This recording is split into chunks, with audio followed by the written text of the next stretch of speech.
الرحیق المختوم، پہلی بیعت عقبہ۔ ہم بتا چکے ہیں کہ نبوت کے 11ویں سال موسم حج میں یثرب کے 6 آدمیوں نے اسلام قبول کر لیا تھا اور رسول اللہ صلی اللہ علیہ وسلم سے وعدہ کیا تھا کہ اپنی قوم میں جا کر آپ صلی اللہ علیہ وسلم کی رسالت کی تبلیغ کریں گے۔ اس کا نتیجہ یہ ہوا کہ اگلے سال جب موسم حج آیا، یعنی ذی الحجہ 12 نبوی مطابق جولائی 621 عیسوی، تو 12 آدمی آپ صلی اللہ علیہ وسلم کی خدمت میں حاضر ہوئے۔ ان میں حضرت جابر بن عبداللہ بن ریاب کو چھوڑ کر پانچ وہی تھے جو پچھلے سال بھی آ چکے تھے، اور ان کے علاوہ 7 آدمی نئے تھے جن کے نام یہ ہیں۔ ایک معاذ بن الحارث ابن افرا، قبیلہ بنی نجار خزرج۔ 2 ذکوان بن عبد القیس، قبیلہ بنی زریق خزرج۔ عبادہ بن صامت، قبیلہ بنی غنم خزرج۔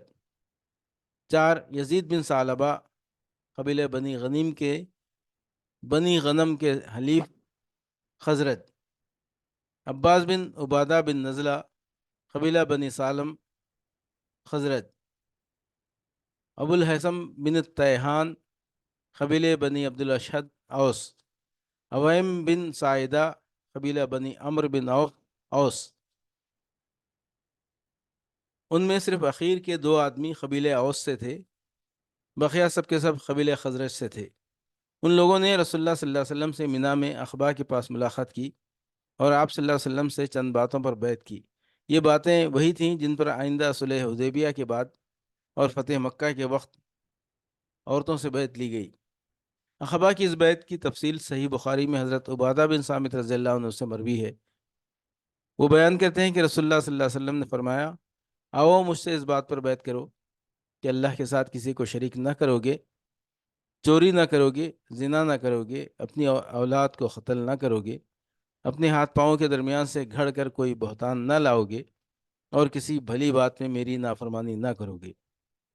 جو شخص یہ ساری باتیں پوری کرے گا اس کا اجر اللہ پر ہے، اور جو شخص ان میں سے کسی چیز کا ارتکاب کر بیٹھے گا پھر اسے دنیا ہی میں اس کی سزا دے دی جائے گی تو یہ اس کے لیے کفارہ ہوگی، اور جو شخص ان میں سے کسی چیز کا ارتکاب کر بیٹھے گا پھر اللہ اس پر پردہ ڈال دے گا تو اس کا معاملہ اللہ کے حوالے ہے، چاہے گا تو سزا دے گا اور چاہے گا تو معاف کر دے گا۔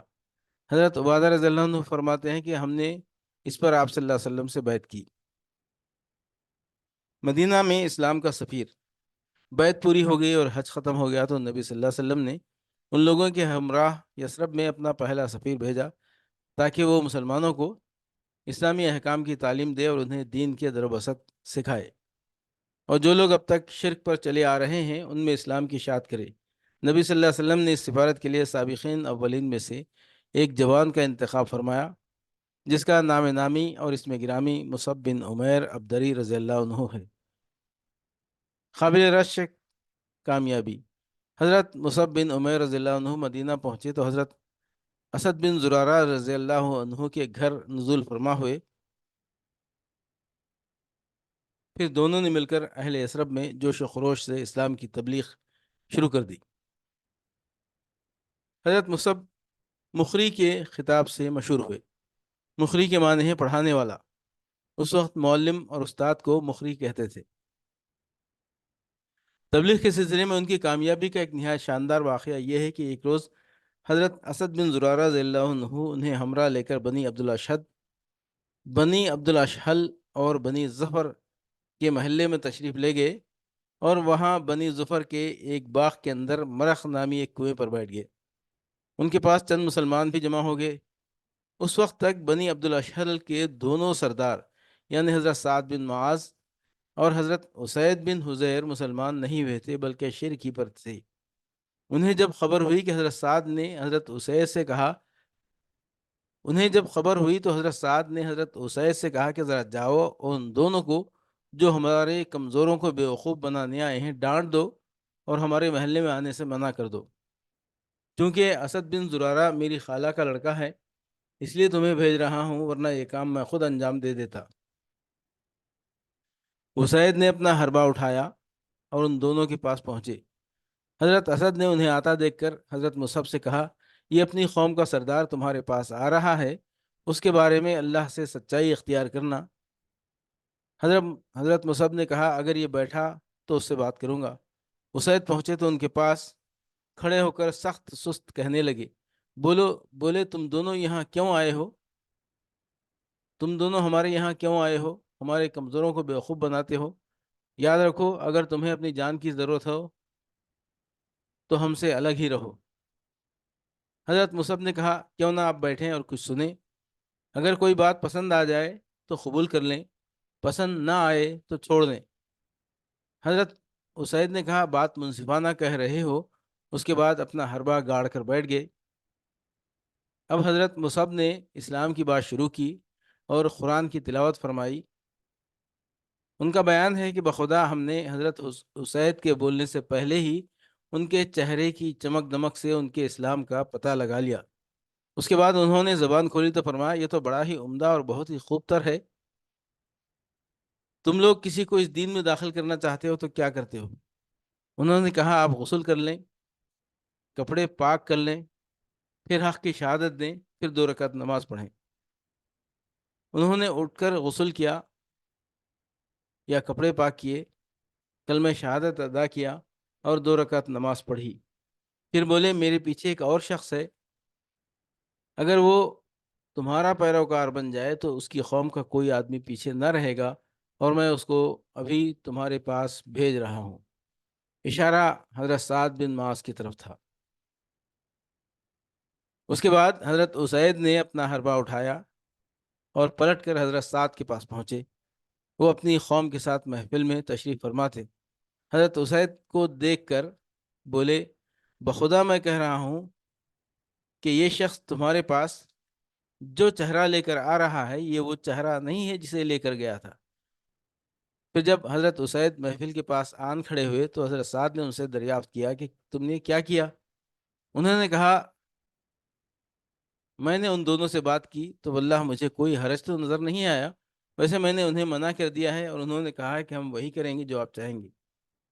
اور مجھے معلوم ہوا ہے کہ بنی حارثہ کے لوگ اسد بن زرارہ کو قتل کرنے گئے ہیں، اور اس کی وجہ یہ ہے کہ وہ جانتے ہیں کہ اسد آپ کی خالہ کا لڑکا ہے، لہٰذا وہ چاہتے ہیں کہ آپ کا عہد توڑ دیں۔ یہ سن کر سعد غصے سے بھڑک اٹھے اور اپنا نیزہ لے کر سیدھے ان دونوں کے پاس پہنچے۔ دیکھا تو دونوں اطمینان سے بیٹھ گئے۔ سمجھ گئے کہ اسید کا منشا یہ تھا کہ آپ بھی ان کی باتیں سنیں، لیکن یہ ان کے پاس پہنچے تو کھڑے ہو کر سخت سست کرنے لگے۔ پھر اسد بن زرارہ کو مخاطب کر کے بولے، خدا کی قسم، اے ابو امامہ، اگر میرے اور تیرے درمیان خرابت کا معاملہ نہ ہوتا تو تم مجھ سے اس کی امید نہ رکھ سکتے تھے۔ ہمارے محلے میں آ کر ایسی حرکتیں کرتے ہو جو ہمیں گوارا نہیں۔ ادھر حضرت اسد نے حضرت مصعب سے پہلے ہی کہہ دیا تھا کہ بخدا تمہارے پاس ایک ایسا سردار آ رہا ہے جس کے پیچھے اس کی پوری قوم ہے، اگر اس نے تمہاری بات مان لی تو پھر ان میں سے کوئی بھی نہ پچھڑے گا۔ اس لیے حضرت مصعب نے حضرت سعد سے کہا، کیوں نہ آپ تشریف رکھیں اور سنیں؟ اگر کوئی بات پسند آ گئی تو قبول کر لیں، اور اگر پسند نہ آئی تو ہم آپ کی ناپسندیدہ بات کو آپ سے دور ہی رکھیں گے۔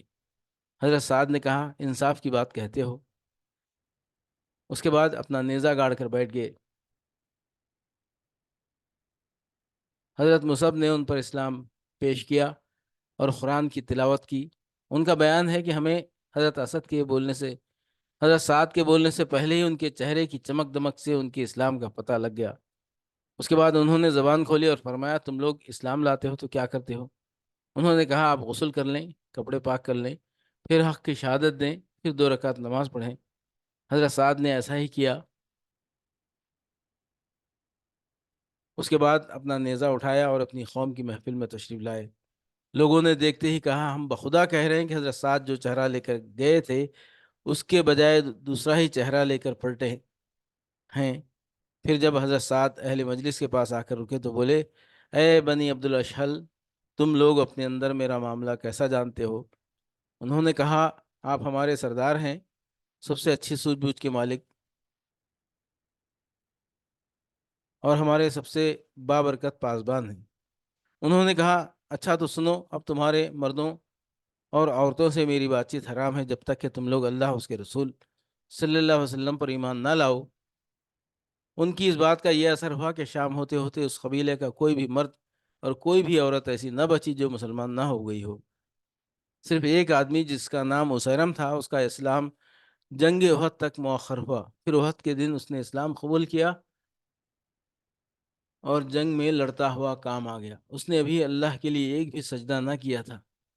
نبی صلی اللہ علیہ وسلم نے فرمایا اس نے تھوڑا عمل کیا اور زیادہ اجر پایا۔ حضرت مصعب حضرت اسد بن زرارہ ہی کے گھر مقیم رہ کر اسلام کی تبلیغ کرتے رہے، یہاں تک کہ انصار کا کوئی گھرانہ باقی نہ بچا جس میں چند مرد اور عورتیں مسلمان نہ ہو چکی ہوں۔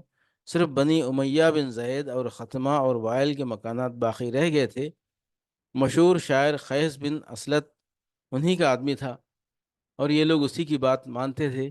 اس شاعر نے انہیں جنگ خندق تک اسلام سے روکے رکھا۔